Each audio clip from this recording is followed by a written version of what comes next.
do we want to do this? Hey! We're two sisters By marriage. who love to talk about stories. From writing fiction and creating elaborate plotlines in D&D. To forging magic items that will make your players feel like fucking heroes. We're out of initiative. Today we are joined by, like, the most special guest. Like, I don't want to say, like, a very special guest, because this is the most special guest. Your brother, my spouse, everyone's favorite DM, at least who's played with him, Isaac, Dr. Osmosis. It's me. It's the reason you're related by marriage. This is why we're related by marriage. Yeah, this is the one.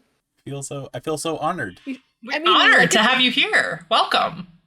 We invited you, Isaac, to talk about magic items today because you and I have spent many hours crafting magic items for our 2 concurrent campaigns, and we just wanted to talk about, like, how do we do this, and why, because there are plenty of magic items, and yet here we are. But you're kind of often the sort of starting point for us, and you also kind of bring it home. You kind of keep me grounded as we're making these items. So, yeah, magic. Yeah, absolutely. I would say sometimes I keep you grounded, but sometimes you just gotta get a little bit crazy, you know? Okay, so look, magic items are an important part to many campaigns. We run a couple of pretty high magic D&D campaigns, and magic items are, I don't want to say it's what makes the campaign go, but it, like, kind of is. Because everybody wants to, like, wield a +2 sword, but, like, that's kind of boring. Wouldn't it be cool if it was like a +2 sword that when I held it up to the sky during a storm, it happened to call lightning on my enemies? Like, I just think that sounds great. So, you got a pen or something? You want to get started on these notes? Or maybe, Isaac, you could tell us a little bit about your logic when you're putting together a magic item. Like, where do you start, and what's the end goal? Well, I think that there are a couple places that you can start from. The most common ones for me are either a cool idea I had, usually stolen directly from pop culture, or from someone else's creation. And I will take a moment to note that the addendum for most of this talk is going to be, this is discussion around home games, where, it doesn't matter quite so much that you properly attribute every single source for your items, although you should. But if you're streaming or recording these sessions to post anywhere, make sure that you attribute where you've gotten your ideas from. So usually I've stolen it from somewhere, and then I start with that. Or I start with a player need that I want to fulfill. For example, a healer that wants to be better at healing. And I start from there and work up from that starting point. Speaking of a healer who needs to be better at healing, I'm really curious from a player perspective, Sarah, because you also have DM experience, but I think that you've received more magic items than you've created at this point. Probably, is that about the right balance? Yeah, I was thinking before we decided to do this subject, I was trying to think of how many magic items I had homebrewed. I think it's only been 2.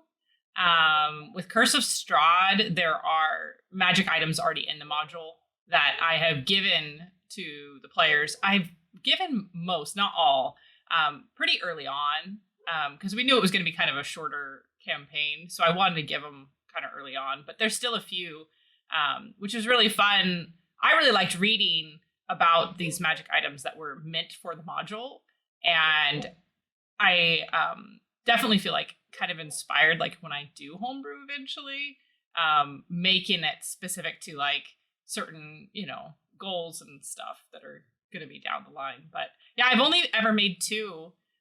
One of them I actually found on D&D Beyond. Someone else had homebrewed something similar, and that's always great because you can always like take from that someone's homebrew of a homebrew, and then I made that. So yeah, that's really, I've only made 2. I want to make more.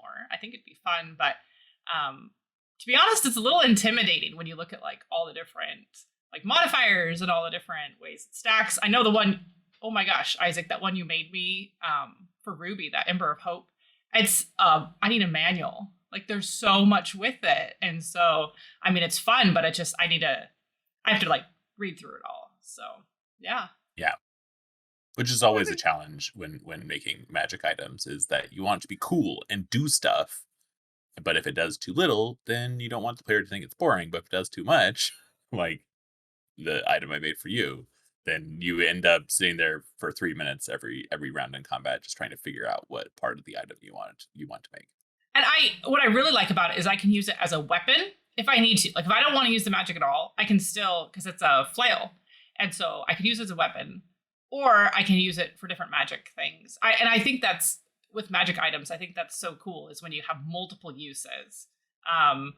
So like one magic item that I just recently got was the immovable rod, and I know a lot of people have like this amazing genius ideas what to use with it, and it just feels so specifically like one thing. Like you need to lock a door, or you need to like pin. I don't know. I just feel like I know it's probably got a time and place, but it just feels so limited. Like there's nothing else. You can't really use it for a weapon. It can't really help you fly or heal anybody or whatever. So I think it's cool, but it's just, I don't know. I just don't know if I'll ever use it. I think one thing with magic items that like I would advise any DM, because you never want to build something that's just going to like totally derail your campaign and like put your players in a position where they can just waltz through all the dragon fights.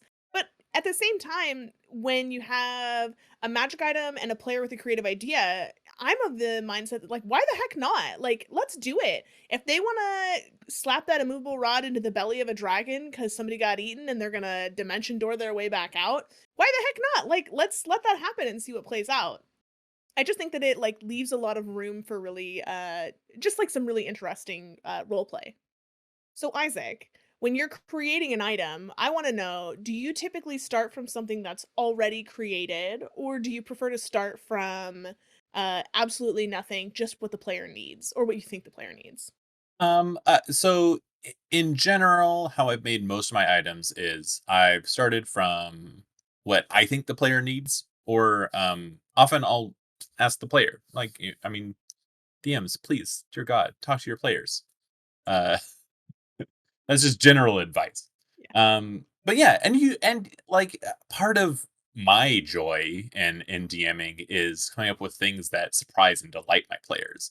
So there's this fine line where you can ask your players general questions like I one of our players is a barbarian who is interested in uh magic items, and he has a lot of fun with things you give him. And he came to me. This was a wonderful example of a player coming to your DM. Players, please talk to your DMs. And he said, I want to use two weapon fighting, which is often not a very efficient use of a barbarian's skills, but he wanted to have fun with it. Like, why not? So he said, I want to use two weapon fighting. Like, how do I do that? Like, what am I supposed to do? And like, had some recommendations on like, items he could look for. And I took that and I went back and I looked at, ways I could maybe enhance one of his weapons so that it was better at two weapon fighting. A better weapon in general to try and supplement his two weapon fighting. And so you can start from something like that, where your player comes to you with a need, and I gave them essentially a flame tongue hand axe, which I believe is not necessarily a standard item, but it was just all the rules of a flame tongue weapon, but slapped onto a hand axe. So that one was extremely easy. It was a little bit more complex like that because I made it even more complicated by putting it onto a band that you can affix to a weapon and make any weapon a flame tongue weapon. And that was mostly because I wasn't sure who in the party was going to have it, and I wanted to make it. I just wanted to give someone a flame tongue weapon that ignited in fire and looked cool and was fun. So I just made it into a band, and when affixed to a weapon, it made that weapon a flame tongue weapon.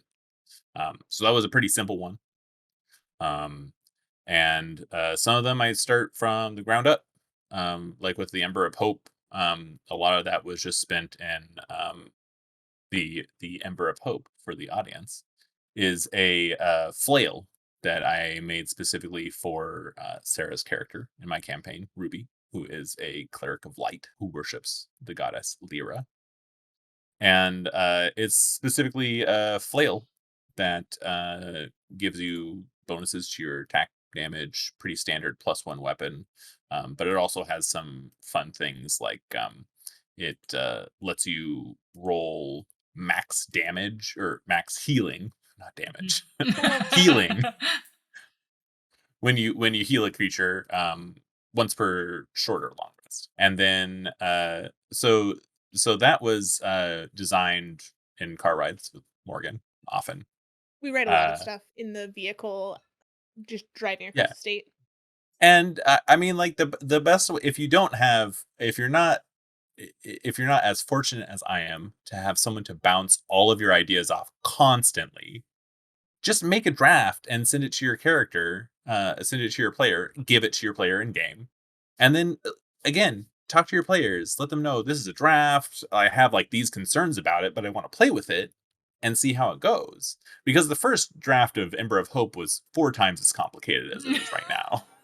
It It is had like Terrifying. very yeah, complicated already. yeah, it had like attack mode and like a healing mode, and you had to like turn on one mode or the other, and each mode came with like a like flavor description, and each mode had like an aura around you that would do things, and each mode had like a different things that it would do when you hit it, and it was just like way too complicated. So I boiled it down to what the player actually asked me for, which was I want to heal better. And this party is lucky enough to have 2 healers. It's got a full cleric, and then Morgan's character is a divine domain sorcerer who is a lot of fun to play as well, and often ends up in way too many shenanigans. But what I was noticing was the divine domain sorcerer did exceedingly well at healing multiple people through twinning, cure wounds, stuff like that. And so I didn't want to step on too many toes, which is always hard when you have 2 healers and want to give away 1 healing item. So instead, what I did was I focused on Ruby as a single target, large volume healer. So she can go up to someone and she can, third level cure wounds and max the dice out and just completely restore the barbarian up to full hit points, whereas the sorcerer would need to spend multiple spell slots to get them up there. And so that's kind of what I focused down on. I removed all the like weird damage stuff, um because it had like you doing like fire damage if you were within like 5 feet of an enemy, and like you never get up that far. I You try just like not to. Try yeah, not to. you like shooting off stuff and healing people. So I'm like, you want to heal? Let's just do the healing part. And then I felt like it needed something else, so I used one of my favorite tricks, which I will recommend to anyone, which is if you want to give your magic item a little bit extra something, for the item to do. I think it works best with a weapon, but um, pick a spell. Just give it a free casting of a spell.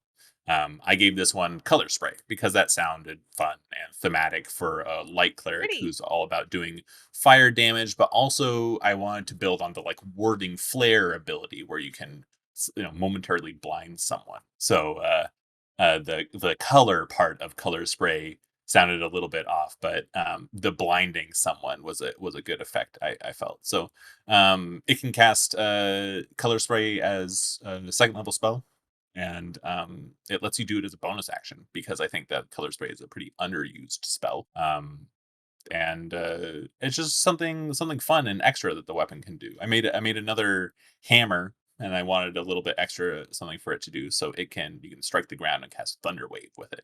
So slapping a lower level spell onto a lower level magic item, I feel like gives it a little bit extra pizzazz, and is really easy to do and pretty easy to balance as well because you can kind of look at the spell levels of the character, or similarly leveled character, and kind of choose from those lists. I really like too. What I appreciated was with the color spray, like Ruby is all about light and love, and you didn't pick a spell that was just like something horrible like necromancy or something. You know what I mean? Something like Inflict wounds. yeah, or like acid damage or something like that wouldn't fit her. Like that wouldn't be her at all. And so color spray it's kind of like it does assistance, it helps, it does damage, but it also blinds, like, but it's not like grotesque or anything that wouldn't fit her kind of style. And I think I love that was just so personalized just for her. And I know you've done that with the other characters too, the other players, like their stuff is just so specific to them. I just love it because it's like, that's unique, that's the only weapon like that in the world. And it's just great that it's just so targeted for that individual character. I just love that. Yeah, that the same barbarian that I ended up with the flame tongue hand axe is an zealot barbarian scourge Azamar. Yeah, scourge. Yes, he has the radiant consumption where he can activate it and it like deals damage to him and creatures around him. And it's not, that ability is not terribly strong. It's guaranteed damage, which is pretty strong in 5th edition. But Especially it for a barbarian, because it keeps you in a rage. yeah, because he's Yeah. dealing damage to himself. Mhm. And um but he he is very much a kind of like wild card, throws himself into shit and likes to stir the pot.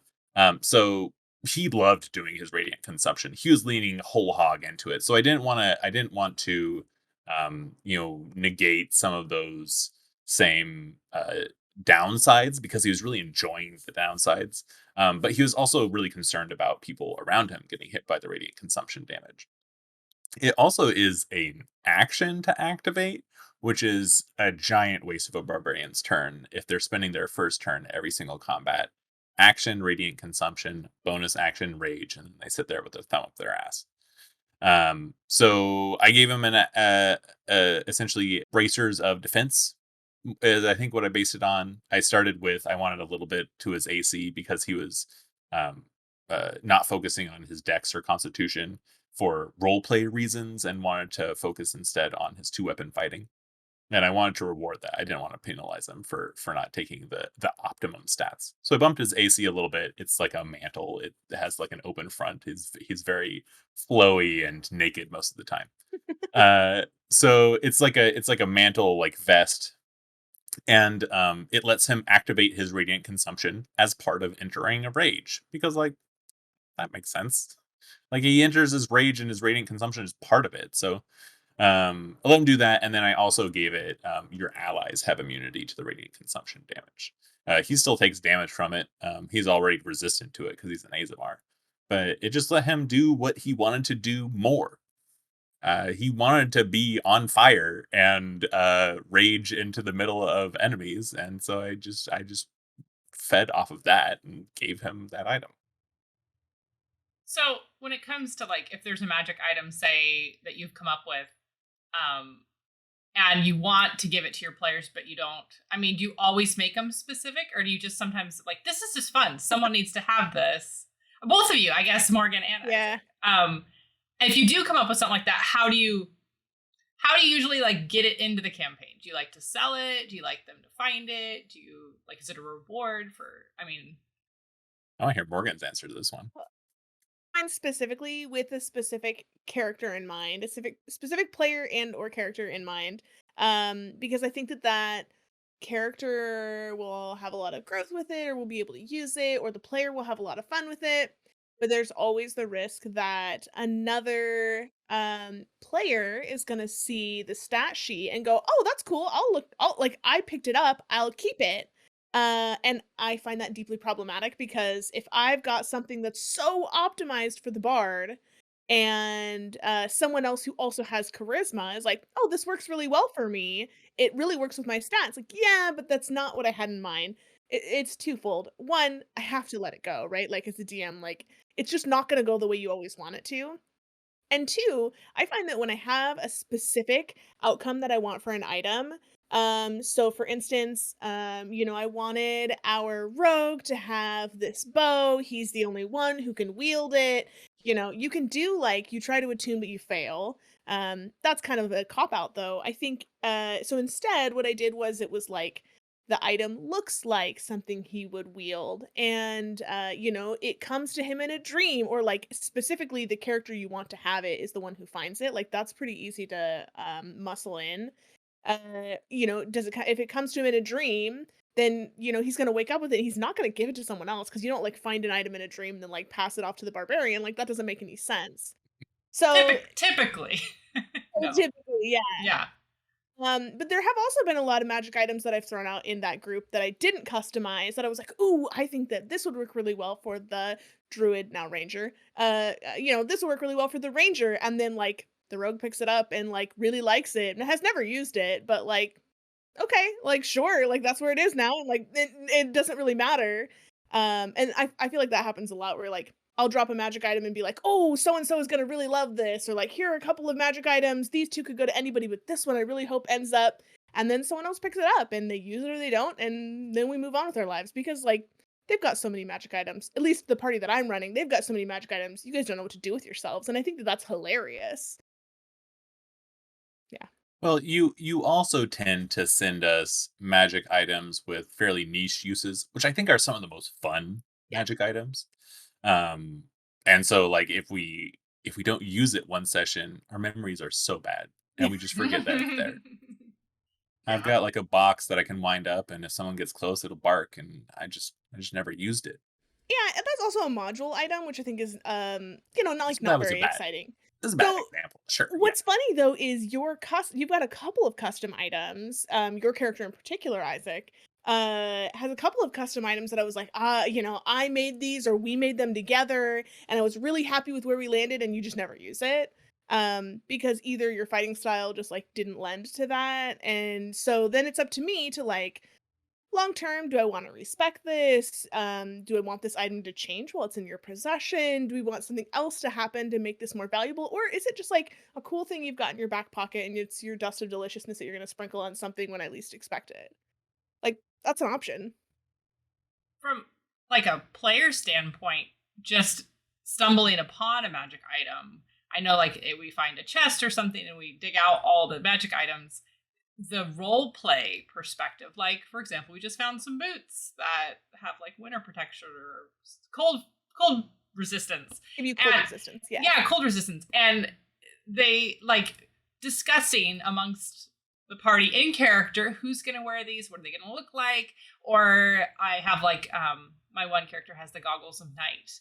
And we take our watches and we pass those back and forth. I just love that role playing aspect. So having like the one item specifically for you is great too, but and you have to understand too, like some of these are really, really valuable items. So the fact that like we're trusting another party member with this, whatever it is, a weapon or something. I mean, that's just such a bonding experience too. Like just to role play, you have something so valuable or useful and I trust you to use this, or I think you need this. And it's kind of like a gifting. I just love that part too. So just like stumbling upon or finding stuff too, that way is great.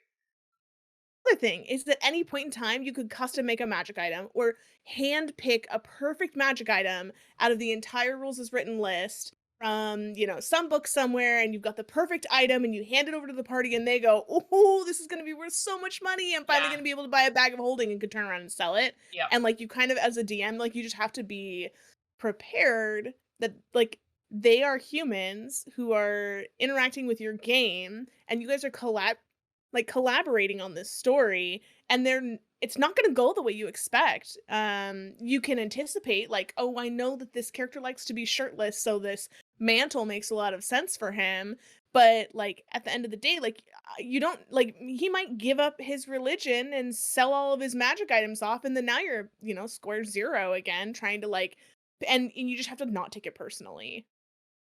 Yeah, as a DM, you should really focus on um, pulling your fun out of making the magic item, and try and find ways to refrain from having your fun be dependent on your players enjoying it. Because I mean, they're people. Sometimes they're not interested. And that's fine. And if you spend a lot of time on something and swing and miss, talk to your players. Like go to that player and say like, "Hey, I designed this for you, but it doesn't seem like your character wants it. What's your character interested in? I really want to come up with something that your character would use. What do you feel like your character would be interested in?" And you can kind of collaborate with your players to say like, "Oh, well, I mean, like he wants a two-handed maul, or like she doesn't like using weapons at all. So do you have something that would function as a weapon but isn't a weapon actually? Stuff like that. Um, okay, cursed magic items. What are your guys' Yes. takes on cursed ones? Because I feel like one of our campaigns has a pretty cursed item that we've passed around, the Stone of Galore. And so that's been a big factor in, I mean, it's a very powerful item, but I want to hear your thoughts. Both of you guys.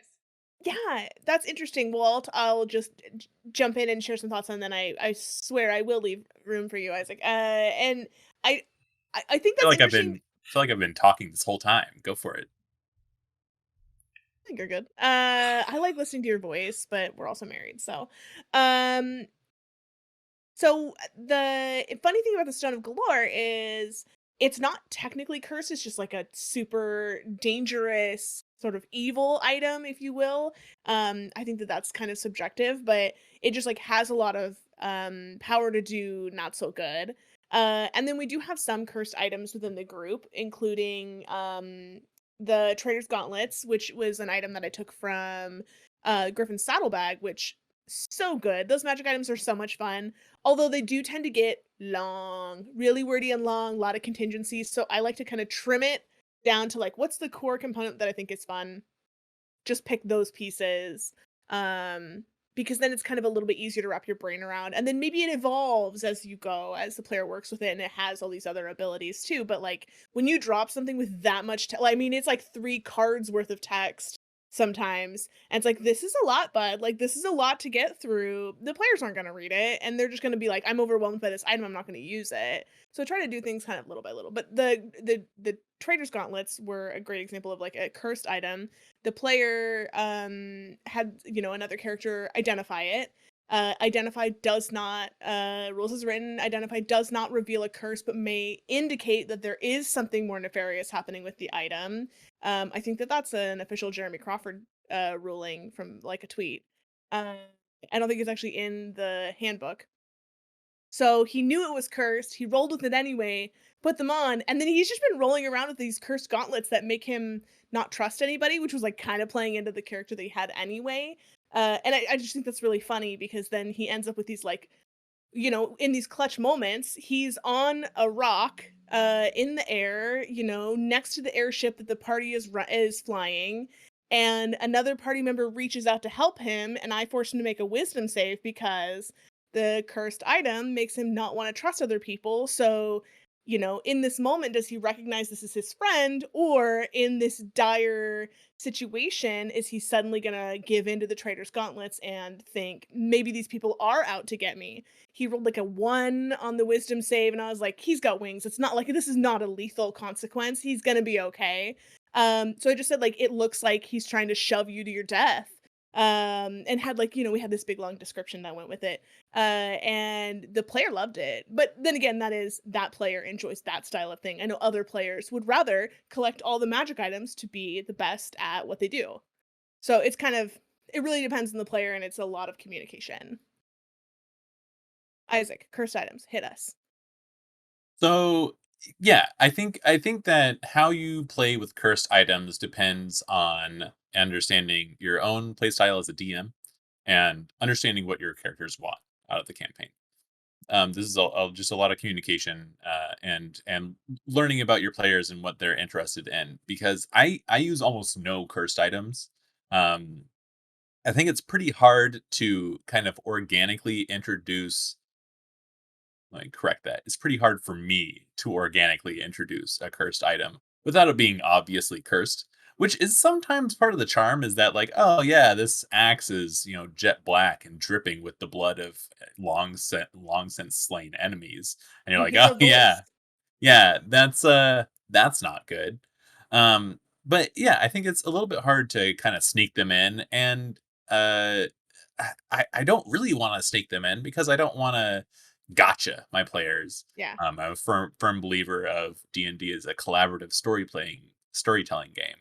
And it is not a ranked competitive competition between the DM and the players. And I don't win if I screw over one of my players, I win if everyone's having fun. So, Including you. including me, everyone is having fun. And so I don't use any cursed items. I don't think I've used any cursed items. Um, but I'm not necessarily against it. And of course, I know for a fact there are lots of parties that would get a kick out of playing with cursed items. Um, and I think that the best use for a cursed item would be as something bigger than just kind of a one-off joke or kind of a one-off beat. I think that the Stone of Galore is a great example, although it is also technically not really cursed. It's just It's an not. item Yeah. inhabited by an evil creature. But I think that something that drives your story as a cursed item is the best use of a cursed item. Have something if you as a DM need your players to focus on a specific location, have a cursed item with some like pretty serious consequences pop up, and immediately introduce them to a way to clearly identify that they need to go to this area to remove the cursed item. And that's even a better way to offer up a reward in kind of two parts. So have a cursed item that has a great benefit and a great detriment, and drive your players to this piece of the story that then removes the curse, and then the item is even better than it was before, and has a way of giving them the item early on, but balancing it so that they don't actually get the full benefit until after they've earned it, quote unquote. But after they've completed the quest, and they've received the reward of this item is no longer cursed. I like that. I really like that because then that definitely drives your story too. It's not just here's a cursed item, have fun. Yeah. It's like specifically. I like that. Yeah. As far as like home brewing versus taking, like you mentioned, Griffin's Saddlebag, how many magic items have you taken like from modules or just from? I know there's like legendary ones in all of D&D lore. I mean, Yeah. how much you feel like percentage wise? How much you feel you homebrew versus just taking? Yeah, I think that we should do a quick aside to explain that Griffin's Saddlebag is a resource that Morgan and I use a ton. It is a wonderful publication, that has an extensive amount So of many. homebrew magic items that are wonderful inspiration for kind of making your own in your own home games. And the ones that they build out, as Morgan said, are often have lengthy descriptions, but a lot of that is um, kind of a decision when writing descriptions of magic items, which I don't think that we've True. actually touched on a whole lot. I don't think that we Yeah, have time for that. no, but they add in a lot of flavor to their descriptions, and so I do think that extends it. But wonderful magic items, And first of their all, artwork, they have that artwork with every single phenomenal, magic item. Good. So good. So good. Most of phenomenal. it is available to his Patreon on his Patreon to his patrons, but a lot of his items he releases on like I know Instagram, and I think he Mm-hmm. does them on Twitter Mm-hmm. as well. I It's think it's just great. at Griffin's Saddlebag. And he's got like, I mean, the thing is, if you're a patron, you get access to the Ledger Plus platform, and there's like some sorting, and you can like save things for later. But pretty much everything I think has been available on his Instagram. And he did a Kickstarter last June, I think. And there are like cards and like physical cards that go with everything, which is really cool. But they are like a little bit hard to navigate, especially compared to how easy Ledger Plus is. But shares them on Instagram, and you can just like check it out, look at the art, get some inspiration, which is really cool. Although, if your players are on Instagram too and you like an item, they're probably going to see it. So I will caution, like, it's really hard to not like the things that I'm hoping to implement in a campaign. To answer your previous question, though, Sarah, I don't know that I could quantify. I would say that a lot of my homebrew is so intertangled with inspiration from Griffin's Saddlebag. I pick so many onesie twosies. You guys have so many magic items in the campaign that I'm running. Like, just the volume is staggering. Because I think magic items are super fun. I think they're really entertaining, and I usually pick kind of smaller onesie twosies that aren't gonna like change the course of time and space. Every once in a while, I throw in like Amulet of the Plains, like good luck. Hope your intelligence is high. But for the most part, it's like, here's the Ring of Roses, and with it you can summon, a long stem rose to hand to anybody. And I just think that stuff's really entertaining. Like that's just really fun. So So I is would that say is Ring of Roses homebrew? Or is yeah, that just no, that's Griffin Saddlebag. that That's is? why I ended up with it twice I gave it to you guys twice on accident because I had forgotten that I'd given it to somebody, but I had it bookmarked because I was like, oh, this would be a fun reward at a quest. And I like got to a point where you guys were like, well, what's in the box? And I was like, it's a ring. It looks like it'll make roses. And somebody else was like, I have one of those. I'm like, yeah, it's a common magic item. So you found it here again. That was great. That was great. Chaotic, but like you just kind of have to like roll with it, and sometimes you guys will end up in a place, again, being such an ad lib forward, such an improv forward DM. I do end up in a lot of situations that I've put in, like did this to myself, where you guys are investigating a situation from an angle that I didn't expect, or looking into something that I didn't think you were going to look into, and all of a sudden I'm like, but there has to be something in the box, right? Like you guys are looking, like this is a noble woman who's been kept captive by the succubus. Like something needs to be in her possessions. Is it just like a dozen platinum rings? That's stupid. Like throw some magic stuff in there. Yeah, there's something magic. It looks like, and I'm like scrolling through the page like a little goblin. A ring. And this is the ring. So sometimes we end up with duplicates or just sort of random stuff, and sometimes the ramifications are a little more severe. Like sometimes I pick something and like, whoops, that was not what I had hoped to give you, but here we are. Yeah, I would say I'm probably about half and half homebrew versus rules as written kind of standard items. But I think a lot of that stems from the fact that in my campaign I'm running Dragon of Icefire Peak. And so I'm running a firm module. But I've gone off script a whole lot on this one and added in a whole lot of my own homebrew story. And So that's kind of where I've introduced the homebrew items, but the party is still getting most of the standard items from the module as well. So it's been a pretty good mix. I feel like. Speaking of cursed items, I do want to circle back to there was one magic item that I think is like the most fun thing that we've done in the campaign I'm running, which was the bard, specifically at Kyle's character. If you listen to Chaos as a Tool, you know our dear friend Kyle, who his character wanted a baby mimic. He thought it was really funny, and he started texting me one day. I want Sanka to find a baby mimic. I want to take in a baby mimic, and I want to love him. And I'm like, why do you want a mimic? Well, he wanted something that could absorb enemies, so that maybe he could like, get away with some crime that, wasn't on the up and up. And I was like, okay. I think he also liked the idea of it shape-shifting. So I was like, okay, what can I get with these two things that, like, I don't really want to deal with a mimic in the party. That seems like a lot of work.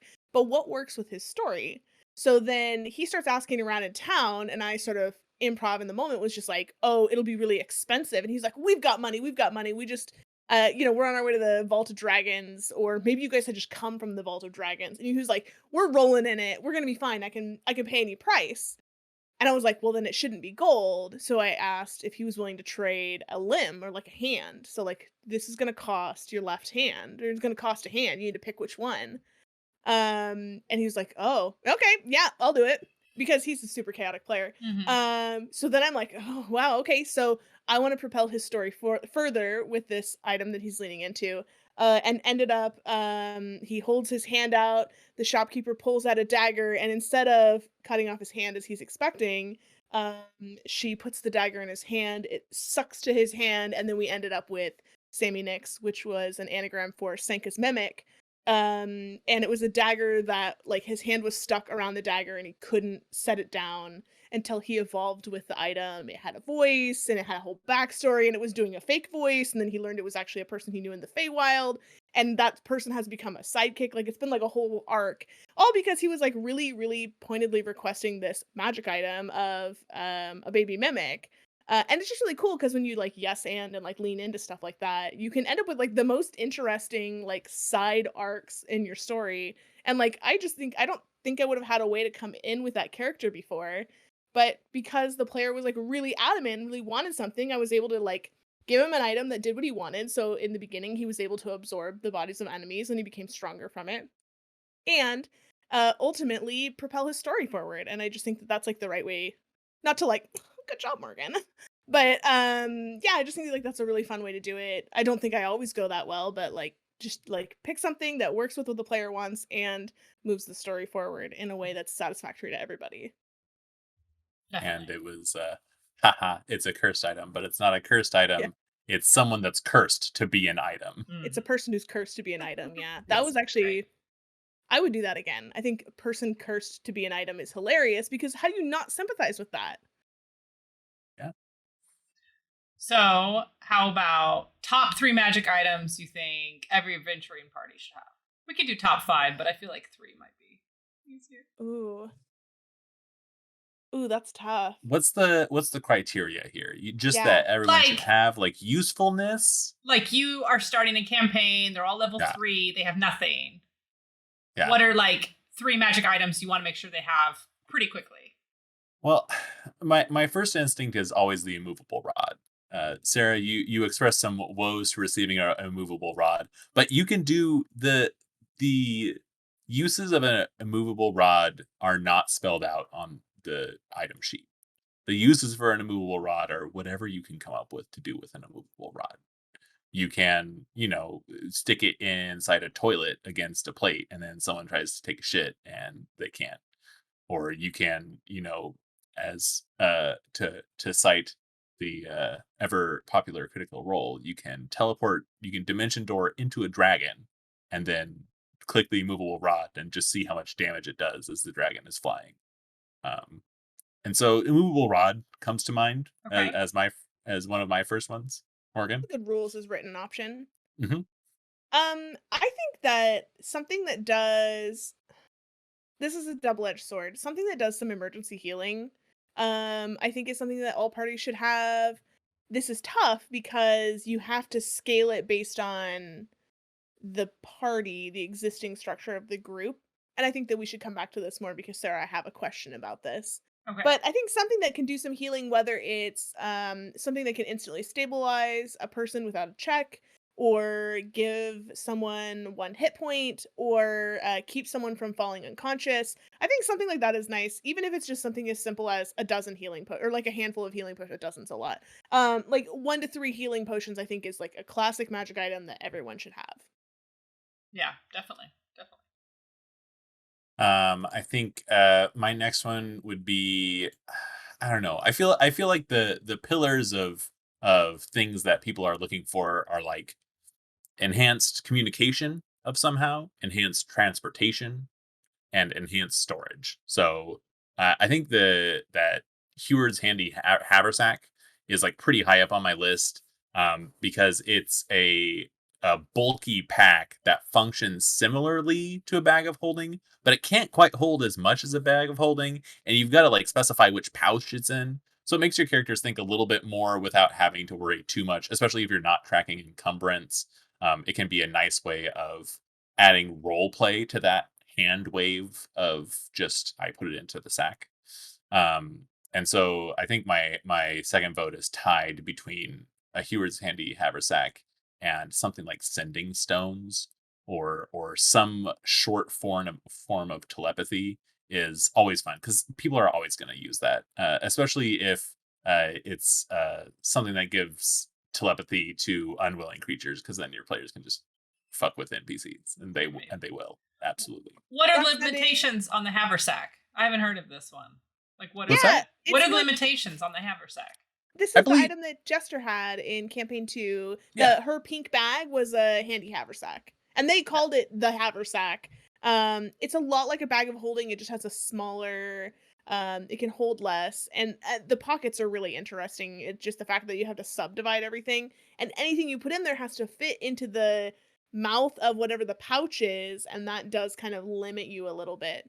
Yeah, it's got 3 pouches. It's got 2 side pouches and a central pouch. The each side pouch can hold 20 pounds, or 2 cubic volume, or 2 cubic feet, and the central pouch can hold 80 pounds or 8 cubic feet. Okay. Um, Okay. so I think the bag of holding is much larger than that.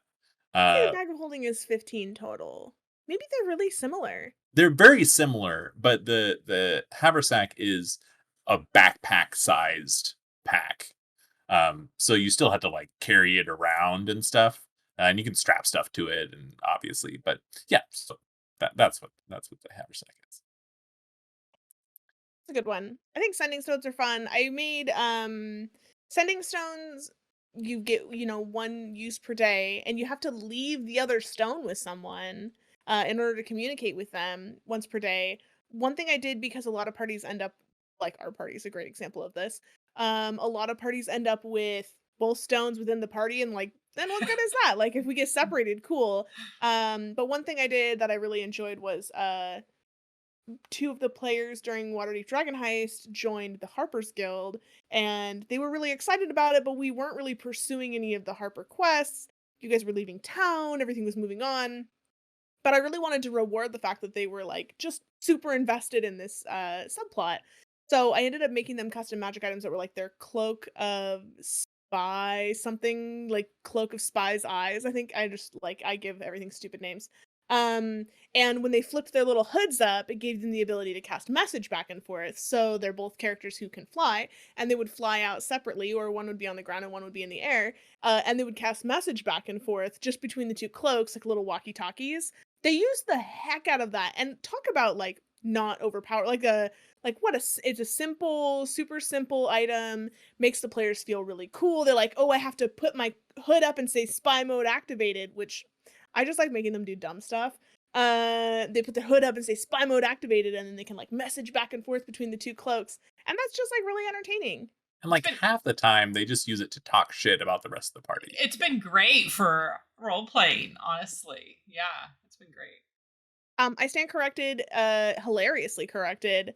500 pounds, I remembered a 5. 500 pounds or 64 cubic feet For Bag for of the the bag of holding. holding. for Bag the of bag of holding. holding. So Yeah. bag of holding is way bigger, Way but bigger. it's a different rarity. Yeah. So so my last choice is actually my first choice because I completely forgot about this. This is the best item I have ever found. It is on Griffin's saddlebag. I have not altered it whatsoever. It's called the Camper's Respite. Mm, The Camper's Respite is essentially a torch with an iron brazier strapped to the top. Um, and when you flip it upside down, it turns into a tent that on the outside is 5 feet by 5 feet, and on the inside is 15 feet by 15 feet. And it has a whole bunch of rules that specify that it's it's always warm and dry on the inside. There's an ever burning fire in like a fireplace, and all the smoke is sucked up by a metal chimney above it that looks like the brazier on top of the torch in its torch form, and it produces no smoke within the tent. And the tent has hit points and AC, and it doesn't block sound. It's not a Leomund's tiny hut. No, it's not going to save you from anything, but just giving the party this tent that they always can go into and always be dry. In Dragon of Icespire Peak, I'm running it as raining all the time because there's a constantly. constant thunderstorm overhead. Wink, wink, nudge, nudge. And the Camera Respite has been, I think, very well received as a Yeah. very Respite, fun. if you will. Yes, yeah. And that's another one it doesn't feel overpowered. It doesn't No, feel like we have an advantage with anything. It doesn't no. feel like, yeah. And it's another great item because we all share it too. And I just love that. Like the bag of holding in a lot of parties, not all, but a lot of them, everybody shares. They just put it in the bag of holding. We're all going to collectively share what we find. And so the tent has been great because we all share it. And I also feel like, when you're adventuring, you're on the road so often, and it doesn't, you're always like not in such a hurry to get where you're going because you have this nice place you can stay. And it's been great. Yeah, that's definitely a good one. Yeah. So, Sarah, I have a question for you. As we're talking about magic items, I want to talk about the player perspective, because sometimes DMs create magic items based on the structure of the party. For instance, party that we are familiar with, that we play on Tuesdays, didn't have a cleric, didn't have a healer. So the DM created a tool, a magic item that the monk has been carrying around that heals. It does 3d12 healing, which is so much. It is a lot.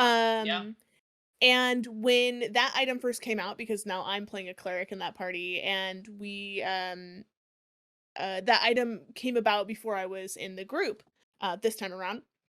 And there was a moment of like, "Ah, but I'm the healer, how dare you?" And it made me think like, gosh, but this item was created when I wasn't with the group, when they didn't have a cleric who was healing them, because they had a cleric, you guys had a cleric who was like, I don't know, he's busy being moody because it's a Kyle character, and I love it. So it made me think about like from the player perspective, when you have healing is a perfect example, because we also run into this in Dragon's Fire Peak, where I've got Saf and you've got Ruby, and there's a healing kind of overlap, not competition, but like there is some friction where it's like, are you using this? Am I saving my spell slots, or are you saving your spell slots? You have to kind of communicate a little bit. But I'm wondering from your perspective as a player, when a new magic item is introduced and brought into the party, when do you feel like it steps on your class ability toes, or have you ever felt that before? I mean, there's definitely, like you were mentioning, if a party member goes down and playing Ruby, I've reserved some spell slots to do healing, and I see Saf, your character, run over there, do a quick healing. I'm like, oh, well, I need to do something else now. But it's never felt like it's stepped on my toes. It's always been like, I'm glad to have supporting healing, because now I can do something else, like a fireball. Fireball. So, fireball. I honestly, from a player perspective, and this is just me, whenever we come across something cool that we're pretty sure is magical, and then we detect it and find out it's magical, I instantly am just thinking, who would fit the best with this? It's never I need. Like, that's just, I mean, that's just not me. But I'm just like, would you like this? And then, oh, you don't? Okay, I guess I can keep it for a while. But I really like the idea that I could keep it for a while and then pass it to another member if they need it, or back and forth. I like that.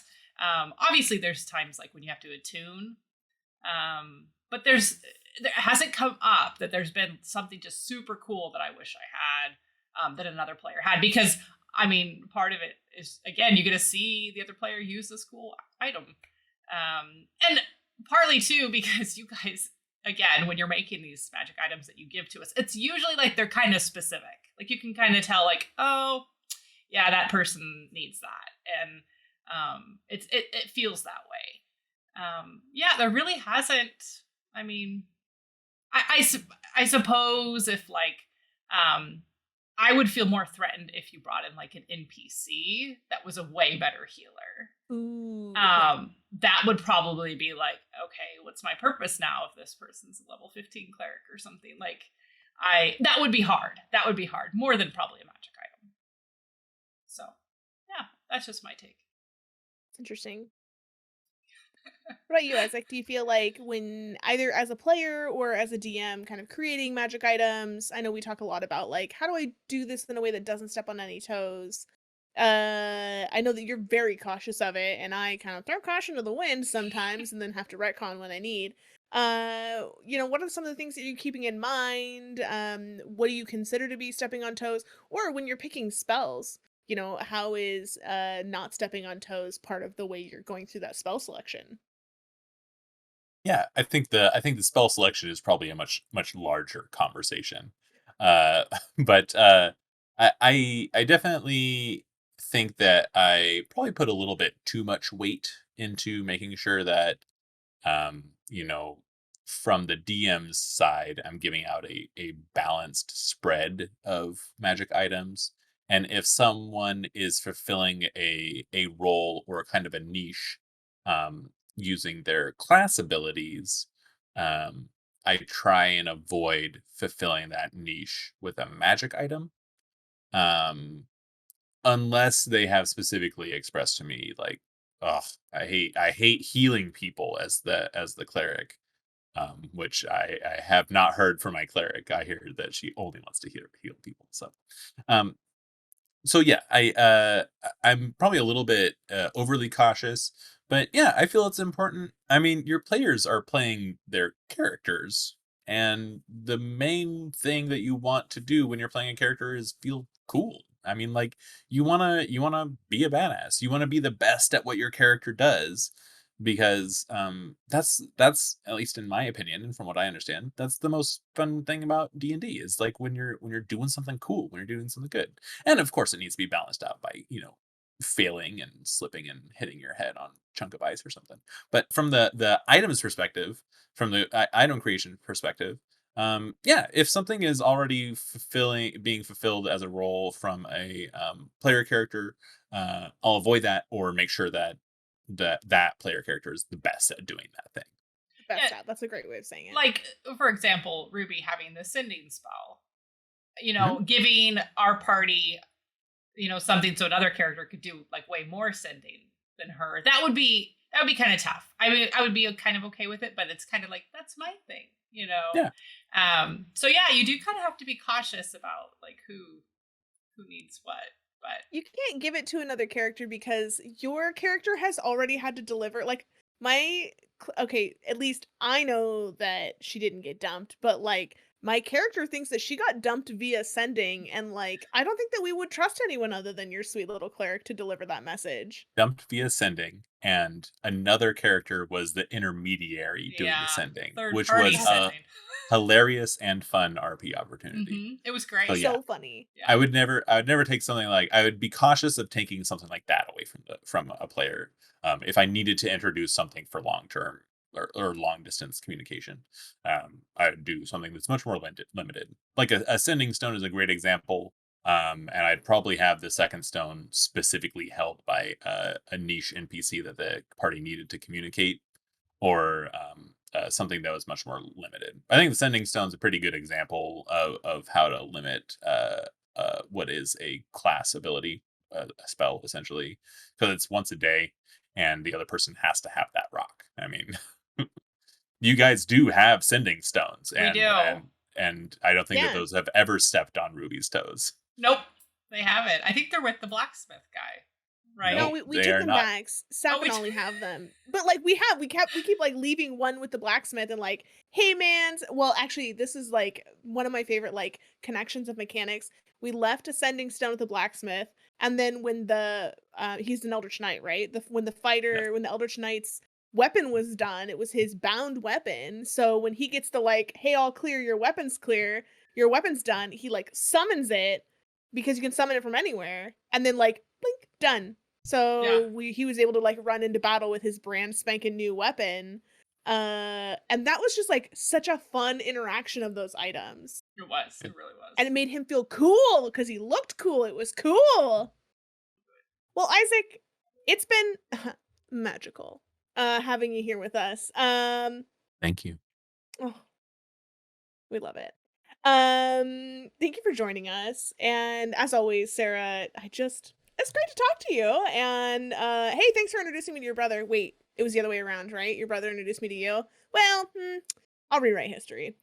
Thank you all for joining us today. And we hope that you're gonna take this inspiration and go out and like, I don't know, maybe make some cool magic items that just make your players feel like badasses, because they kind of are. They're, like, you guys are really cool, so keep it up. We are out of initiative, but we're gonna get back into it. So get out there and roll some dice and tell some stories, and we will see you next time. Bye.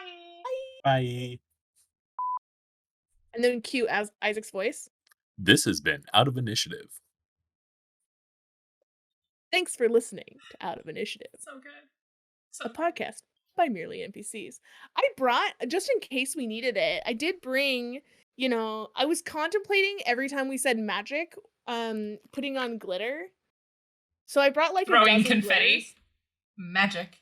Magic. Well, yeah, I was just like, magic. And then what happens is you say magic, and then I was just gonna like, and then just keep going. just keep layering it. Oh my gosh. Seems elaborate and excessive, Your face would have been covered. like your magic items. Oh, whoa! Shots fired. What's Sailor Moon? Oops. Oh, Nope, that was trademark. Can't show that. Mm. It probably is. I mean, it is. It probably can't, but We'll blur it in post. We'll blur it in post. It's like meticulously focused. I was just gonna start covering myself in glitter. Are we still recording? Are you still I recording? am. Okay. This is gold. This is all gold. Thanks. I always need outtakes. I want an outtake where I'm not belching for a change. Did you edit that out? No, I left it because it was really funny. It was really funny. It's not in the podcast version because that sounds like an assault. But it is gonna be in the YouTube version. That's pretty solid. That was actually like pretty solid. I got really extra. I just got nervous. It's good. It's good. Cool. I'm back. Hey! Yay! Hey, we're out of initiative. We're out of initiative. Oh wait, we already did that part. You did it. Part. And now You're so good at it. the lighting's all messed up again. So yeah, here we go. Especially a weapon. It's right there for a sec. Favorite trick. You want to give a magic item. Ooh, it's a low battery. That is a low battery. It's okay. I'll talk faster. You're good. Because I can vamp all day on this. Definitely. Break for dog. I'm sorry. No, you're fine. We should probably wrap. Okay. Yeah, we're past that hour point. You wanna wrap?